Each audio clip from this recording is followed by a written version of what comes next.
ऐका पुढे, हा महिना आहे श्रावण महिना.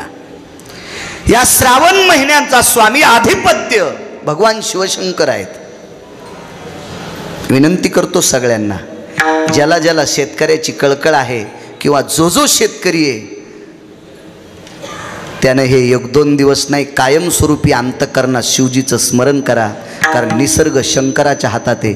त्याने डोळा उघाड्याशिवाय थेंब पडणार नाही, थेंब पडत नाही.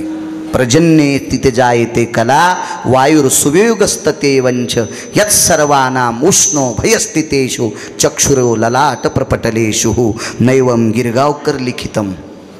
हे गिरगावकरांनी लिहिलं नाही, हे सगळं निसर्ग ज्याच्या दृष्टीत आहे त्याला शिवजी म्हणतात. आणि त्या शिवजींचं आधिपत्य या मासात असतं. जगाला सावली देणारे शिवजी 6 पातशाह्या होत्या. 6 या 6 पातशाहीपैकी 1-2 पातशाह्यांनी या पवित्र देशातल्या 12 ज्योतिर्लिंगावर हात घातला. 6 पातशाह्या होत्या, त्याच्यातल्या 2 त्या कोणत्या होत्या घरी गेल्या वाचा. 6 पातशाह्यापैकी 2 पातशाह्यांनी या 12 ज्योतिर्लिंगावर घाला घातला आणि विश्वाला सावली देणारा, विश्वाला छत्र देणारा जगाचा मालक भगवान शिवशंकर या 2 पातशाह्यांनी उघडा केला. जगाला सावली देणारे शंकर त्यांना उघडं केलं, पण जगाला सावली देणाऱ्या शंकरांना सावली दिली या पवित्र देशातली स्त्री देवी अहिल्याबाई होळकर. याच पवित्र देशातली स्त्री येते. या स्त्रीचा कुठेही फोटो बघा, एका हातावर शिवशंकराची पिंड आणि वरून सावली. काय या देशातल्या लोकांचा सुद्धा किती महिमा आहे, किती पवित्र देश आहे. ते या देशातली संत किती मोठी असतात. विठ्ठटीचा विलासी सदा प्रिय जो सज्जना वैष्णवासी जया वर्णिता प्रेमात्यंत चित्ता नमस्कार माझा श्री गुरु एकनाथा. काय त्यांचा महिमा वर्णो वारंवार हरी भक्त थोर भूमंडळी त्यांची या भेटीचे अर्थ ब्रह्मादिका पूज्य सकळ लोका विश्वा झाले. प्रस्तुत प्राप्त प्रसंग निवडलेला अभंग विश्वमान्य विश्वभूषण विश्वाधिकार विश्वप्रिय चिन्मय स्वरूप असणारी अधिकार संपन्न साधू श्रीमंत श्री जगद्गुरु तुकोबराय यांच्यावर अतूट प्रेम करणारे महान भगवत भक्त देवाचे अत्यंत लाडके लढीवाळ संत शिरोमणी निळोबाराय यांचा प्राप्त प्रसंगी निवडलेला अभंग. विठाला विठाला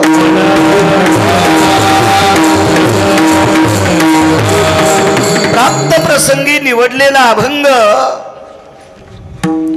निळोबारायांचा आहे. पारमार्थिक क्षेत्रातल्या मोठ्या आदर्यू लोकांचं वाक्य आहे, माझं नाही, मी छोटा आहे. पारमार्थिक क्षेत्रातल्या जुनाट बुजुर्ग आध्यात्मिक अभ्यासू लोकांचं वाक्य आहे की संत शिरोमणी निळोबाराय हे भगवंताचे अत्यंत शेवटचे लाडके लढीवाड भक्त आहेत.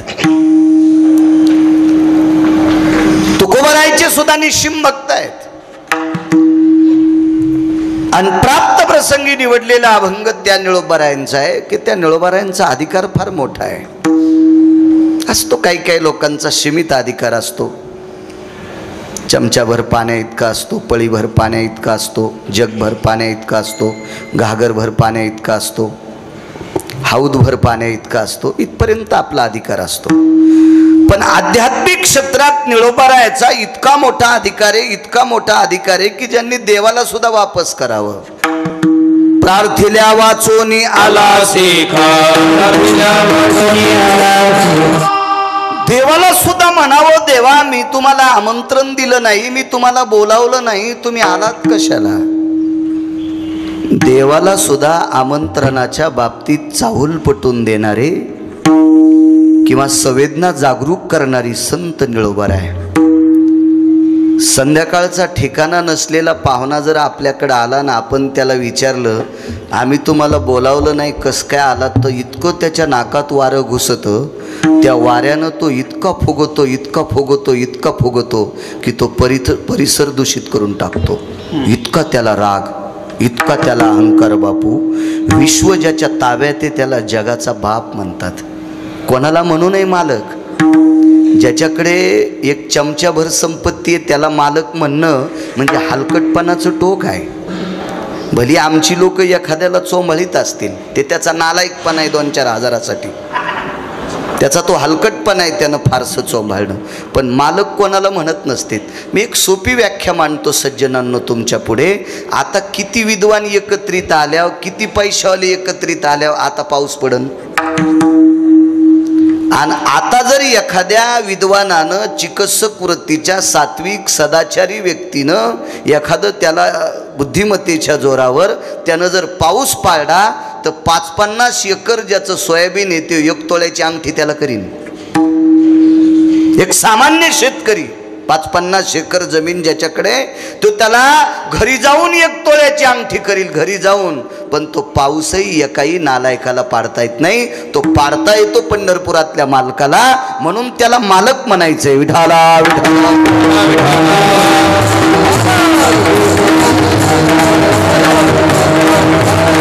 आणि ही सत्ता ज्याच्या ताब्यात आहे त्याला वापस करावं. ही शक्ती, ही ताकद, हे भक्तीचं बळ ज्याच्याकडे त्यांना निळोबाराय म्हणावं. आणि प्राप्त प्रसंगी निवडलेला अभंग त्या निळोबारायांचा आहे. विठाला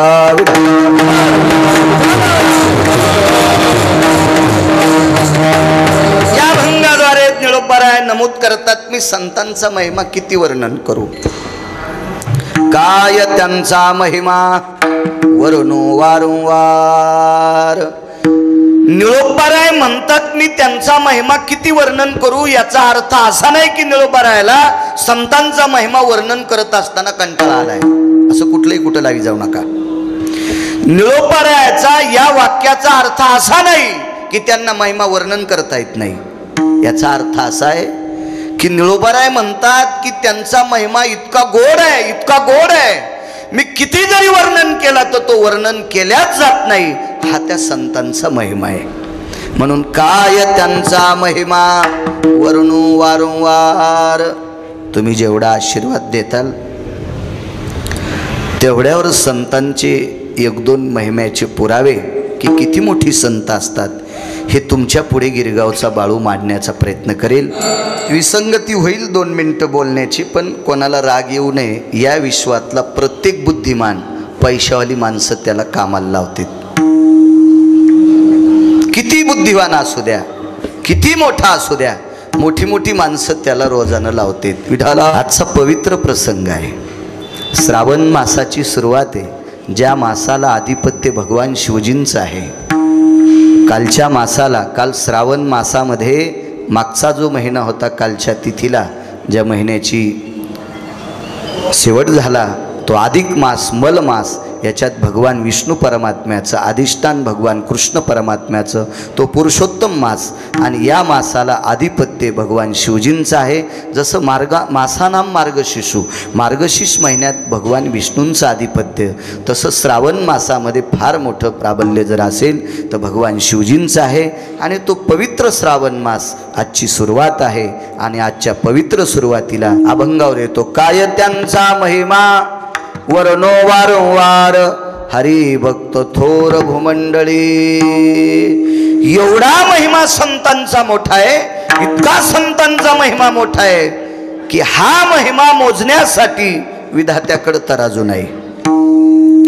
जगाला निर्माण करणारा, मुंगीपासून तर झाडापर्यंत जीवसृष्टी निर्माण करण्याचं खातं ज्याच्याकडे, तो सत्य लोकाचा मालक विधाता ब्रह्मदेव. याला सुद्धा या संतांच्या महिम्याचं मोजमाप करता येत नाही. तिथं तुमच्या माझ्यासारख्यांनी कोण्या मापानं मोजायचंय. विठाला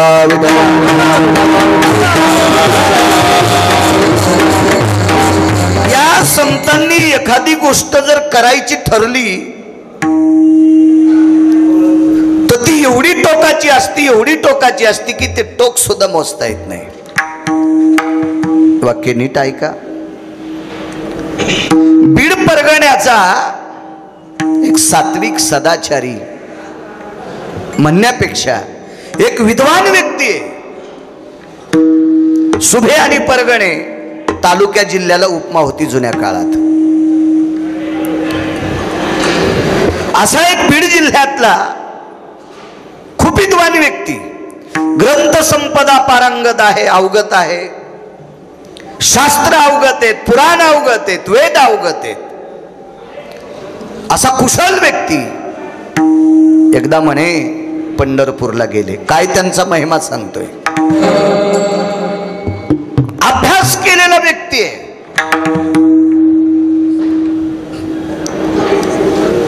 अभ्यास कोणाचा किती आहे त्याच्यापेक्षा त्याच्याकडे सात्विकपणा किती आहे हा महत्वाचा आहे. भला एखाद्याला कीर्तन छान करता येत असेल, फोगराट असेल, तर संप्रदायात तो नालायक आहे. त्याला संप्रदायात किंमत नाही. करता येत असेल कीर्तन, मानत असतील 4 लोक, तुला वाणीवर तुझं प्रभुत्व असेल, पण तू फुगीर असशील, अहंकारी असशील, तर तुझ्यात आणि मशीतल्या हलगटात काही फरक नाही. विठाला विठाला विठाला.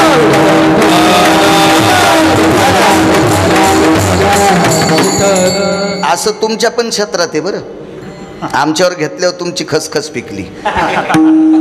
असं तुमच्या पण क्षेत्रात गाता खूप सुंदर येत असेल आणि अहंकारी असेल तर त्याला तो बोकड्या म्हणले. विठाला विठाला.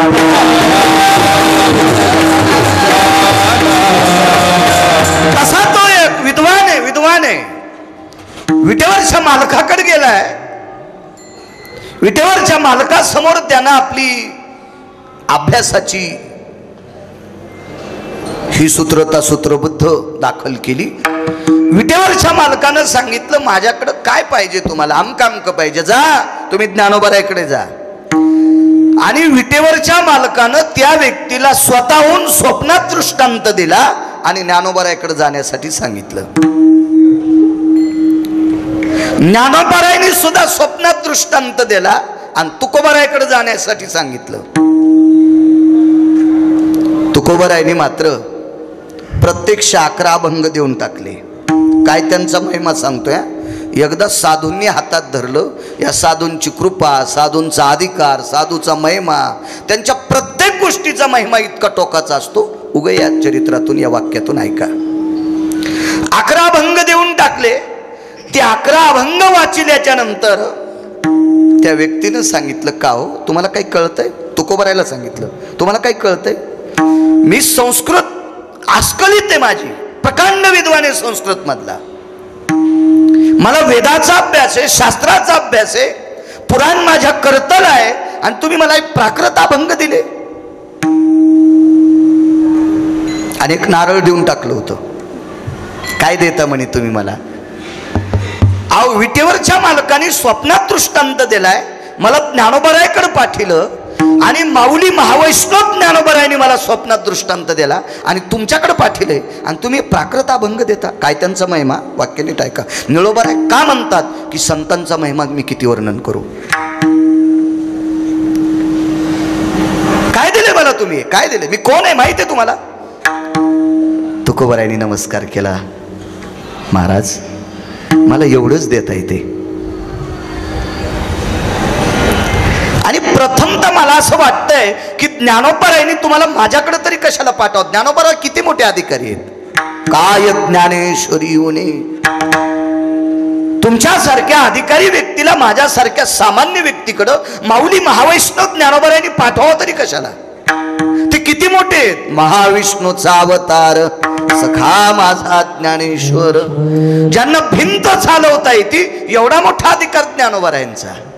रेड्याच्या मुखारविंदातून वेद वदवता येते एवढा अधिकार ज्ञानोबारायांचा. आणि त्यांनी सामान्य तुकारामाकडे का पाठवावं? पाठवू द्यावं म्हणे त्यांनी. पण तुम्हाला तरी कळतंय का काय प्राकृत 11 अभंग दिली मला? हे तुमचे तुम्हाला परत. हा नारळही तुमचा तुम्हाला परत. पुढे ऐका काका. एक सामान्य व्यक्ती होता, त्याचं नाव होतं कोंडदेव. बापू, त्या व्यक्तीचं नाव होतं कोंडदेव. कोंडदेव एका चाराण्याचा अभ्यास नाही. बाकी क्षेत्रातला तिळमात्र अभ्यास नसल्यामुळं अहंकार पण नाही. बाबाजी, अहंकार सुद्धा नाही. अहंकार सुद्धा नाही. कधी कधी लक्षात ठेवा, भक्ती संप्रदायामध्ये, या वारकरी संप्रदायामध्ये अभ्यास कमी असला तरी चालेल, पण अहंकार नसलेल्या व्यक्तीला किंमत आहे. त्याला विवेक कमी असू द्या, पण अहंकार कमी असलेल्या माणसाला किंमत आहे. तुम्ही लक्षात ठेवा, एखादी सून माहेरातून भरपूर द्रव्य आणती पण सासूला नीट बोलत नाही, आणि एखादी सून माहेरातून कमी द्रव्य आणती पण सासूचे हातपाय दाबीती, तिलाच किंमत आहे. ती आणीत असेल, भुईमुगाच्या शेंगा आणील, शेवया आणील, काय तिकडच्या बापाची तर काय पिकते ते घेऊन येईल, गाडीभर आणील, पण सासूला जर किंमत देत नसेल तर सासू मनातून तिला मानित नाही. एखादीचं माहेर गरीब असेल, तिथून ती कमी वस्तू आणीत असेल, पण सासू सासऱ्याचा आदर करते ना, ती माणसं आवडतात. म्हणजे नम्रता आहे तिच्याकडं. कोंडोजी नावाचा एक व्यक्ती आहे, सामान्य व्यक्ती, साधा व्यक्ती आहे, अभ्यासू फारसा नाही, पण एके दिवशी तुकोबरायच्या चरणावर त्या व्यक्तीने साष्टांग दंडवत घातला. गरीब माणूस आहे, साष्टांग दंडवत घातला, आणि तुकोबरायने त्या व्यक्तीला ती 11 अभंग दिली. या पहिल्या आमच्या पाहुण्याने फेकून दिलेली.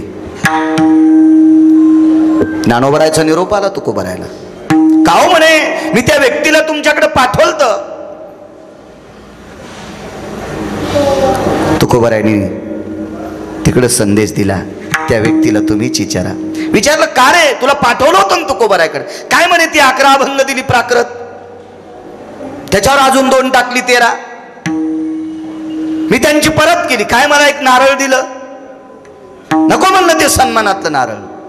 ज्ञानोबरायनं सांगितलं, ज्या अर्थी तुकोबरायच्या आदराचा अवमान केलास, त्या अर्थी मी सुद्धा तुझा आदर करावा या लायकीचा नाही, तू निघून जाय. प्रकांड विद्वाने. ऐका कोंडोजीची कथा. कोंडोजी नावाच्या व्यक्तीनं तुकोबरायच्या चरणावर साष्टांग दंडवत घातला, आणि तुकोबरायने त्या व्यक्तीने परत केलेली अभंग, ज्याला वेद आस्कलित पाठ आहे, पुराण आस्कलित आहे, शास्त्र आस्कलित आहे, एवढ्या टोकाला गेलेला व्यक्ती, त्याला दिलेली ती 11 अभंग जशाला तशी त्यांनी परत केली, ती फेकून दिली. ती अभंग तुकोबरायने कोंडोजींना दिली, आणि जो नारळ दिलता का, तोच नारळ तुकोबरायने कोंडोजींना दिला. दुसऱ्याच्या घरी राबणारा कोंडोजी नारळ फोडल्याच्या नंतर त्याच्यात 1000 मोहरा निघतात. वाक्य नीट ऐका सज्जनांनो. अहमदाबादेतला एक सोनार होता, अहमदाबादचा एक सोनार. त्या सोनाराने नवस केलता माऊली महावैष्णवांच्या दरबारात. माऊली महावैष्णव ज्ञानोबराय, माझी एक अडचण आहे, तुमच्यासारखी संत ती पूर्ण करू शकतात. आणि त्याच्या जीवनातली त्या अहमदाबादच्या सोनाराची ती अडचण नाहीशी झाली, आणि त्यांनी 1000 मोहरा ज्ञानोबरायकडे सुपूर्द केल्या. आणि ज्ञानोबरायने स्वप्नात दृष्टांत दिला, ह्या सगळ्या हिऱ्याच्या मोहरा एका नारळात टाक, आणि तो नारळ तुकोबरायकडे नेऊन दे. अगोदर आलेल्या विद्वान व्यक्तीला जो नारळ दिलता त्याच्यात 1000 मोहरा होत्या, 1000 मोहरा होत्या, पण ते वरच्या शेंडीवरच गेलं. वरून जे असतं ना, छिद्र करून टाकलेले होते, ते वरच्यावरच गेलं. ते तोच नारळ ह्या कोंडोजी नावाच्या व्यक्तीला दिला. आणि 11 अभंगाचा साक्षात्कार सज्जनांनो ऐका. दादा पाटील, त्या 11 अभंगावर तुकोबरायने सांगितलं तुम्ही चिंतन करा, आणि त्या कोंडोजीनं चिंतन केलं. देशातल्या एका नाविन्यपूर्ण राजाच्या घरची पूजा प्राप्त झाली. विश्वातला राजकीय क्षेत्रातला राजा, त्या राजाचं नाव आहे छत्रपती शिवाजी महाराज. आणि यांच्या घरच्या देव्हाऱ्यातली पूजा करायचा मान कोंडोजी नावाच्या व्यक्तीला प्राप्त झाला. ही कोणाची ताकद आहे? ही श्रीमंत श्री जगद्गुरु तुकोबरायची ताकद आहे. निळोबाराय म्हणतात, विश्वातला त्या प्रांतातला अधिकारी व्यक्ती आलाय, पण अहंकाराचं टोक होतं. ही संत लोक कोणावरही कृपा करत नाहीत, कोणावरही उपकार करत नाहीत, कोणावरही मोठं करत नाहीत. मला एक सांगायच्यांचा महिमा किती. सामान्य कोंडोजी नावाचा व्यक्ती, दुसऱ्याच्या शेतात राबणारा व्यक्ती, तुकोबरायच्या 11 अभंगाची प्राप्ती झाली, त्या नारळाची प्राप्ती झाली. ते रयतेचे राजा छत्रपती शिवाजी महाराज यांच्या देवघरात पूजा करण्याचा मान कोंडोजीला प्राप्त होतंय. ही एकमेव ताकद श्रीमंत श्री जगद्गुरु तुकोबरायचे. म्हणून मालक पहिल्या कडव्यात म्हणतात, ही संतांची ताकद आहे, ही संतांची व्याप्ती आहे, हा संतांचा अधिकार आहे. एक सामान्य व्यक्ती व्यक्तीला इतक्या उंच पदाला नेण्याची, इतक्या उंच स्तराला नेण्याची, इतक्या मोठ्या शिखरावर नेण्याची ताकद, एवढी मोठी व्याप्ती संतांची. काय त्यांचा महिमा वर्णू वारंवार. फार मोठी विद्वत्ता. लोहगावला तुकोबारायचं कीर्तन झालं. त्या परिसरातलं लोहगाव, काय महिमा या लोकांचा. कीर्तन आटपलं, गावातली लोक वाट लावत होती आणि वाटे लावत असताना एक म्हातारी तुकोबारायच्या दर्शना करता आली. किती मोठी असतात बघा ही लोक. म्हातारीनं तुकोबारायचं दर्शन घेतलं. तिच्या चेहऱ्यावरचे हावभाव तुकोबारायांनी बघितले आणि माझ्या देहूतल्या मालकांनी त्या म्हातारीला विचारलं, आजीबाई काय इच्छा आहे आपली? दर्शन घेतलंय तुम्ही, तुम्ही हलत नाही, सारखं माझ्याकडे बघता, काय काय? त्या म्हातारीच्या डोळ्याच्या कडा ओल्या झाल्या. दोन्ही हात हृदयावर ठेवून त्या म्हातारीनं एक शब्दाचा वर्षाव केला. तुकोबाराय, तुम्ही आमच्याकडे 2 घास जेवण्यासाठी यावा अशी माझी इच्छा आहे. आवाज. सामान्य म्हातारी, दुसऱ्याच्या शेतात काम करणारी बाई. अधिकार किती असतो लोकांचा बघा. सामान्य बाई, ब्राह्मण स्त्री आहे.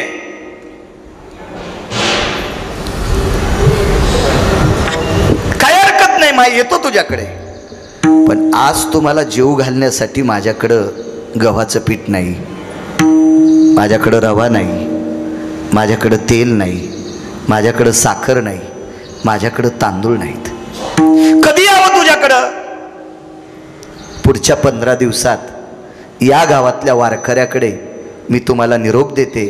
तुम्ही या आणि तुमच्या योगानं माझ्याकडं 5-4 ब्राह्मण जेवावी अशी माझी इच्छा आहे. तुकोबाराने सांगितलं, काय हरकत नाही, तुझ्या अंतकरणातलं तो मानस या 15 दिवसात पुढच्या पूर्णत्वाला जाईल. आणि तो योगा आला. काबार कष्ट केले त्या म्हातारीनं आणि 5-10 लोकांपुरता शिदा काका तिनं जमा केला. एका वारकऱ्या हाती तुकोबारायला निरोप दिला. शक्ती किती मोठी आहे लोकांची. निरोप आला तुकोबारायला वारकऱ्या हाती. महाराज, त्या म्हातारीनं सामुग्री तयार केली जेवण्यासाठी, आपल्याला उद्याला यावं लागतंय. संध्याकाळी तुकोबाराय हजर. तुकोबारायनी येता येता सात्विक, सदाचारी, पुण्यशील, पावन, भगवंतावर ज्यांची निष्ठा आहे असे सात्विक 5-10 ब्राह्मण सुद्धा तुकोबारायांनी आमंत्रित केले. सकाळचे स्नान आटपली, पूजापाठ आटपला, नित्यनेम आटपला आणि तुकोबारायांनी त्यांना सांगितलं, जा बाबा जा, मी येतोय पाठीमागून, जा. म्हातारीची इच्छा आहे 5-10 ब्राह्मण जेव्हा, तुकोबाराय जेव्हा, जा. त्याच्यातली 4-2 ब्राह्मण म्हातारीच्या घरी गेले. त्या दिवसाच्या अर्ध्या रात्री इतका पाऊस झाला, इतका पाऊस झाला, मला वाटते त्याच्यातला अर्धा घंटा जर आता पडला तर महाराष्ट्र सुखी होईल. त्याच्यातला अर्धाच तास पडावा, तिथं जितका पडला तितका. तो एवढा पाऊस झाला. या म्हातारीचं घर अशा एका श्रीमंत व्यक्तीच्या बाजूला होतं की त्या व्यक्तीची 2 मजली भिंत होती, माडी होती, मोठी मोठी दगडाची पाषाणाची भिंत. आणि ती भिंत अर्धी कोसळली आणि तिची पूर्णी म्हणायची. जुनी माणसं त्याला मध्ये जे भरतात त्याला पूर्णी, हे जीनच्या पॅन्टीवाल्यांना कळणार नाही. ती एकीकडची भिंत, तिचा बाकीचा सगळा कोपरा ढासळत गेला आणि ती भिंत लटकली. ती 2-4 ब्राह्मण परत आली. तुकोबारायला सांगितलं, महाराज, म्हातारीचा स्वयंपाक पूर्ण झालाय, पण त्या घरात जेवणं म्हणजे आपल्याला तात्काळ बसन वाट्यात प्रवेश केल्यासारखं होईल. यमाचा आदेश आपल्याला आला असं समजा. त्या म्हातारीच्या घरी आपण जेवू शकत नाही. तुकोबारायांनी सांगितलं, जा रे, अरे मी सांगतोय तुम्हाला, ऐका रे बाबा, भगवंतावर श्रद्धा ठेवा, निष्ठा ठेवा. आपण विटेवरच्या मालकाचे, काशीतल्या मालकाचे भक्त आहोत. बसा जेवायला, टाका आसनपट्ट्या, लावा पानं. तुकोबारायाच्या शब्दा करता ही सगळी ती म्हातारीच्या झोपड्यात गेली. पण प्रत्येकाचं अंतकरण असं लफलफ करत होतं, लफलफ करत होतं, ही भिंत कधी पडल आणि या झोपड्यावर पडल्यावर आपण वाचणार नाही. तुकोबाराय आले. तुकोबारायाने त्या भिंतीकडे बघितलं होतं. त्या भिंतीचा एक एक कण न कण असा खाली पाण्याच्या यानं निष्ठत होता. तुकोबारायांनी विटेवरच्या मालकाला सांगितलं, देवा, लोकाच्या शेतात काबाड कष्ट करणाऱ्या एका सात्विक सदाचारी पुण्यशील माऊलीच्या अंतकरणात ते सात्विक 4 ब्राह्मण जेवावे, सात्विक वारकरी जेवावा. तंबाखू खाणारा वारकरी जेव घालायची इच्छा नव्हती तिला. बिडी वाढणाऱ्या वारकऱ्याला जीव घालायची इच्छा नव्हती. हो, म्हणजे हे वारकरी नसतात पण वारकऱ्यात येत असतात अशी लोक. अशांना इच्छा नव्हती तिला. सात्विक सदाचारी पुण्यशील पावन वारकरी, तंबाखू न खाणारा, अध्ययन करणारा व्यक्ती, बिडी सिगारेट न वाढणारा असा आध्यात्मिक व्यक्ती तिच्याकडे जेवावा असं तिचं मानस आहे. तिचा सुदाम आहे. सु म्हणजे चांगला, दाम म्हणजे पैसा.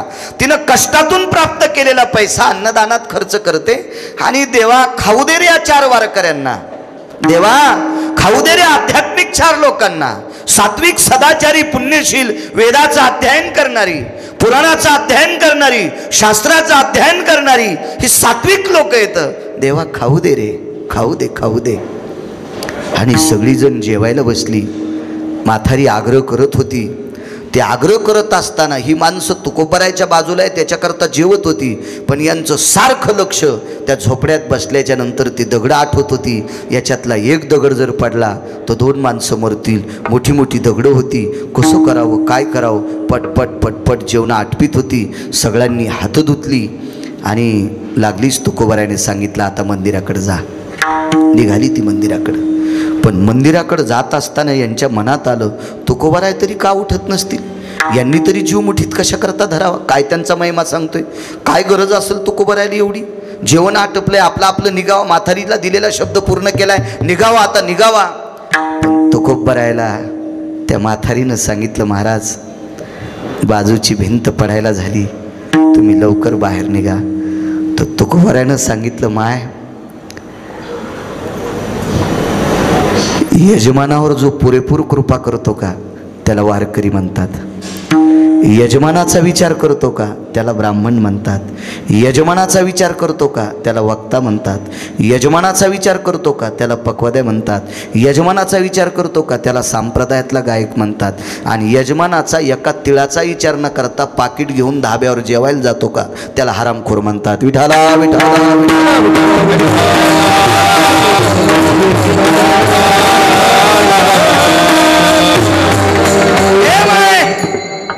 एक वारकरी जेवावा, 5-4 वारकरी जेवावा, सात्विक सदाचारी ब्राह्मण जेवावा, हे तुझं मानस आहे ना का बाई.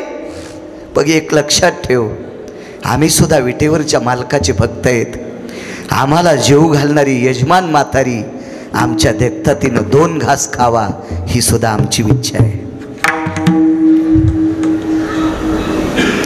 आणि तुकोबारायांनी स्वतः तिच्या घरातलंच पान तिला टाकलं आणि वाढून घे पदार्थ. तुकोबारायच्या सानिध्यात तिचा हात चळचळ कापत होता. पण तुकोबारायचा आदेश म्हणून तिनं पात्रातली पोळी घेतली, भाजी घेतली, त्या पानावर भात घेतला आणि तुकोबारायाकडे बघत खाली मान घातली आणि ती निमूटपणे तिनं प्रसाद सेवन केला. तुकोबारायांनी त्या म्हातारीच्या हाताला धरलं नाना आणि बाहेर काढलं. गावातली 5-4 वारकरी बोलवली आणि त्यांना सांगितलं, बाबा रे, हिच्या घरातलं संपूर्ण साहित्य आता खराब होते, हे सगळं बाहेर काढा. बाहेर काढलं ते साहित्य, म्हातारीला बाहेर काढलं आणि विटेवरच्या मालकाला सांगितलं, देवा माझ्यामुळं तुला ही भिंत थांबवावं लागली रे, आता तुझं सुदर्शन काढून घे. त्यावेळेला विटेवरच्या मालकानं त्या भिंतीला लावलेलं सुदर्शन काढलं आणि धाड धाड धाड त्या श्रीमंताची भिंत पडली. आणि जाता जाता तुकोबारायांनी मंदिरामध्ये काही ठराविक श्रीमंत बोलवली आणि त्यांना सांगितलं, गरीब म्हातारी आहे, वारकरी संप्रदायावर तिचं प्रेम आहे, आध्यात्मिक लोकावर तिचं प्रेम आहे. गावातल्या श्रीमंत मंडळींनो, तिची निवाऱ्याची व्यवस्था करा, तिची निवाऱ्याची व्यवस्था करा. मला असं वाटतंय तुकोबारायांनी त्या काळात घरकुल योजना राबवली. तुकोबारायांनी सात्विक आणि सदाचारी गरीब लोकांना गावातल्या श्रीमंत लोकांनी मिळून घरं द्यावा, ती तुकोबारायची योजना आता शासन राबवतंय. विठाला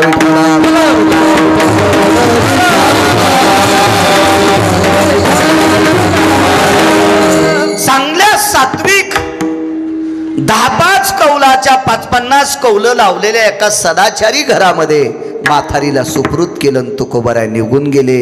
माझे निळोबाराय म्हणतात, विश्वातली कुठली जरी शक्ती असती तर ती भिंत थांबत नव्हती, त्या माथारीचा नेम कडीला जात नव्हता.